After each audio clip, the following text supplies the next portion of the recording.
What's up YouTube, it's your boy Sam Dukes with another Frost DK vid. Just remember before we begin to like, comment, and share if you enjoyed this video. I got a lot in store for you guys. So before we start, we are going to go over my UI. You may have noticed that it has changed, so I just want to explain it really quick. I got my Dark Sim right here. Any spell that I steal will pop up right here. I got my Mind Freeze over here, aka Kick. I got my defenses right here, so I know exactly what I have available right in front of me. You also may notice that on top of the enemy nameplates, there will be certain cooldowns that will pop up. That's just my way of seeing what the enemy has available at that moment. Okay, I am working on an add-ons video since enough people have asked for it, so that will be coming out shortly. This is going to be another 2v2. 3v3 is currently in the works. I just want everybody to know I don't have a main team, so I am playing with a lot of randoms. So yeah, that has something to do with the 3v3, why I haven't been putting it out more often. We also, in this video, we are going to go over certain comps that may be giving you problems as a DK. For example, you are going to see a lot of Feral Disc, Feral Holy Priest, Mistweaver Warrior, Warrior Arshaman, Demo Lock Arshaman, you know, things of like that may give you a problem as a DK. So I'll try my best to explain it. There is no perfect strategy. It's just to see your opportunity and when to execute. Okay, let's get right into it. Alright guys, so for the first matchup is going to be against a DK druid. I'm going to open up with a Chains of Ice, and as soon as he race walks, I'm going to grip him back so he doesn't reach my Mistweaver Monk, right? So now I'm going to force him to go onto me, and I'm just going to be hitting him. He pops his AMS and he's bursting on me, so I didn't pop my burst yet, so I'm just kiting right now. Make my way to the druid when my Mistweaver incapped him. I go back onto the DK because I don't want to waste time chasing, right? We got a Druid Trinket, which is really good. Over here, I am going to pop my burst right now, right? So the Druid's gonna Iron Bark the DK, right? The DK also IBFs, as you can tell, and that is why you're gonna notice me kite my way to the Druid right now. Since we got two major cooldowns, we got Iron Bark and we got IBF, so we know the next go onto that DK is going to be a really good one.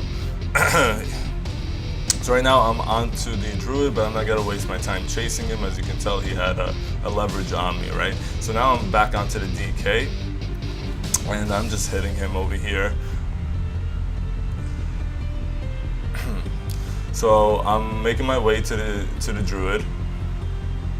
And since I can't reach him because I'm getting peeled, I'm hitting the DK as well. And as soon as I see an opportunity, I'm going to go for the Druid. So the Druid is going to be, you know, just casting over there. So now the DK started his burst, right? So I'm just kiting away, and I popped AMS to get away because AMS also dispels us with the artifact trait. So I'm going to pop my burst right here. The Druid kites away because he thinks we're on him, and we switch to the DK. DK does not have IBF or AMS, and we're going to be able to get our full burst onto him, and I'm just going to take him out after my Mistweaver Monk incaps the Druid there. Alright guys, so this is going to be one of those matchups that I was telling you about, Feral Druid Disc Priest.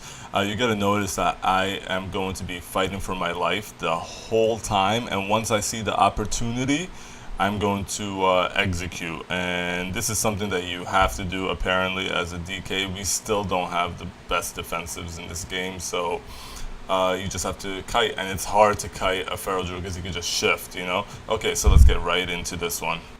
Alright guys, so we're going in right now against a Disc Feral. So this is a tough matchup. Okay, so I'm going to start off on the Feral Druid. He's going to be spreading his dots, and you're going to notice also the Disc Priest is going to be doing insane damage as well. We get over here. Okay.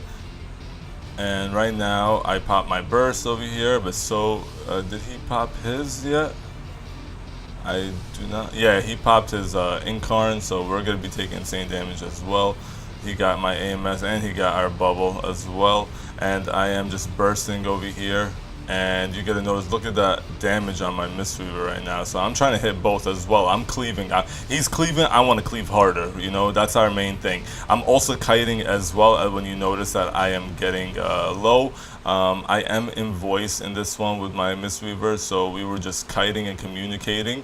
I try not to line as much, but I also try to go in close to get those death strikes, you know.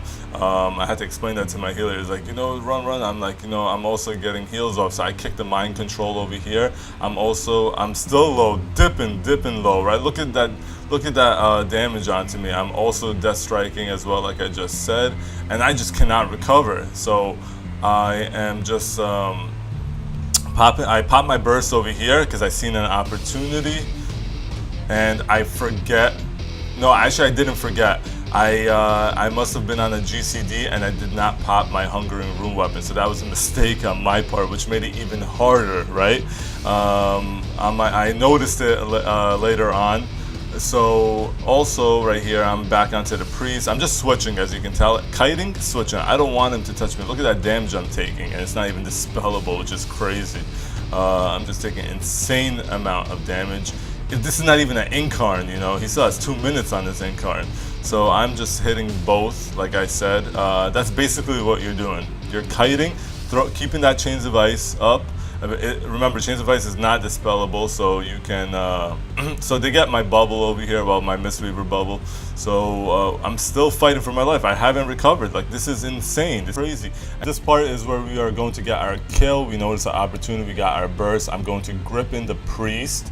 And then we are going to basically go onto the priest and then do a hard swap onto the druid for the kill. All right, here it goes.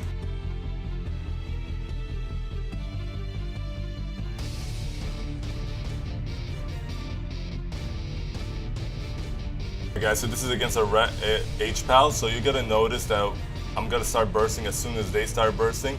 The Ret is going to get bopped or bops himself, and I'm gonna still kill through it. And because of that, because of the bop, he can't even bubble since the forbearance, right? So look, I'm just doing insane damage. You can't even tell the bop is still on there.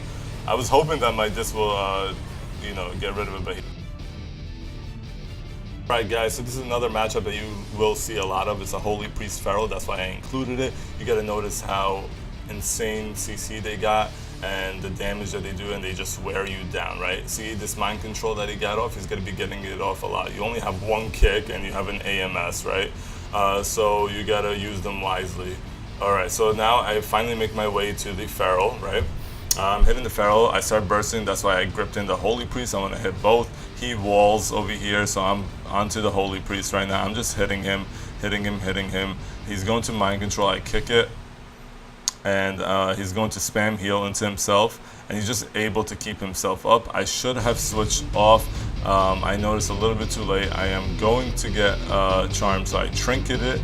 I make my way to my Mistweaver. He's able to recover, which is good. So I go back to the, I go back and throw a Chains of Ice on the Holy Priest to keep him slowed. Now I'm on to the Feral.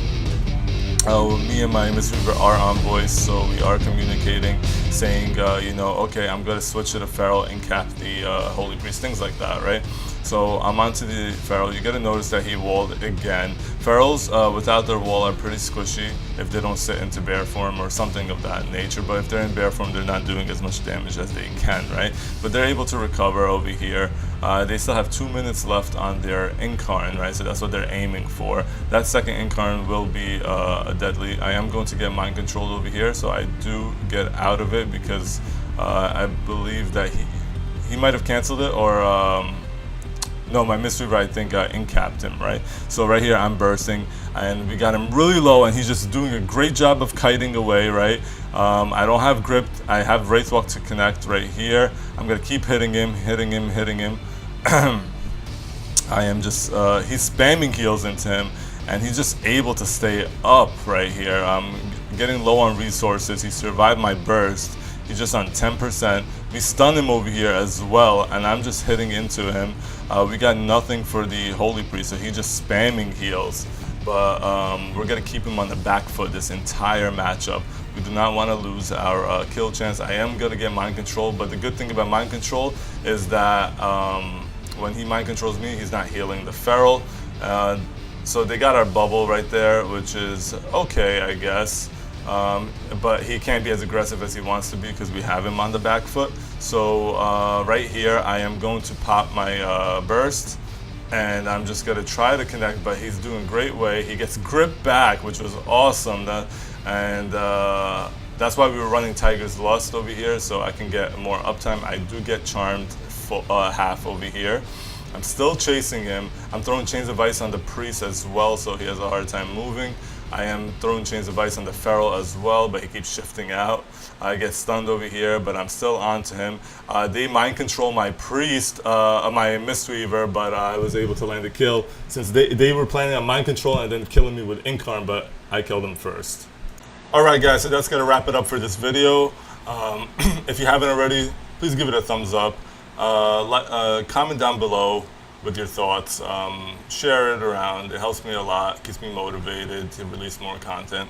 And now I do got a question for you guys. I just want to know if you guys would rather shorter videos more frequently rather than the longer videos that I have been doing, right? It does take time to commentate and stuff like that, so I can fit, let's say, 2 to 3 arena matches for a shorter video rather than 4 or 5 arena matches, and I'll have them up more frequently. Let me know your thoughts down below, and until next time guys, peace.